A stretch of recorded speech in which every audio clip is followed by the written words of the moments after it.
வேடச்சந்தூர் அருகே சூறைக்காற்றுக்கு அரசு டவுன் பஸ்ஸின் மேற்கூரை பெயர்ந்து பறந்த காட்சி வெளியாகி பரபரப்பை ஏற்படுத்தியுள்ளது.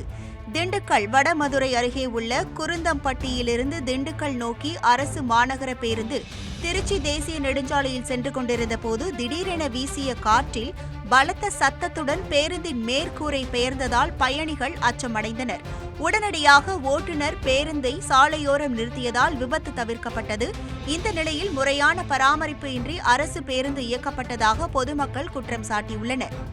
பெரம்பலூர் அருகே புதிய ஊராட்சி மன்ற கட்டிடம் கட்டுவதற்காக தோண்டப்பட்ட பள்ளத்தை பொதுமக்கள் மூடியதால் பரபரப்பு ஏற்பட்டது. குன்னம் அருகே உள்ள நன்னை கிராமத்தில் பழைய ஊராட்சி மன்ற அலுவலக கட்டிடம் சேதமடைந்து காணப்பட்டதால் அப்புறப்படுத்தி புதிய கட்டிடம் அதே இடத்தில் கட்ட நிதி ஒதுக்கப்பட்டு அரசாணை வெளியிடப்பட்டது.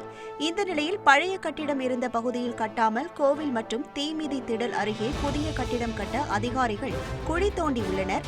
இதுகுறித்து ஆட்சியரிடம் மனு அளித்தும் எவ்வித நடவடிக்கையும் எடுக்கவில்லை என கூறி பொதுமக்கள் அந்த குழியை மூடினர். சபரிமலையில் நாளை நிறைப்புத்திரி பூஜையை முன்னிட்டு நெற்கதிர்களோடு அச்சன் கோவிலில் இருந்து புளியரை வந்த வாகனத்துக்கு பக்தர்கள் உற்சாக வரவேற்பு அளித்தனர். இந்த நிகழ்வில் கடையநல்லூர் அதிமுக எம்எல்ஏ கிருஷ்ணமுரளி கலந்து கொண்டார்.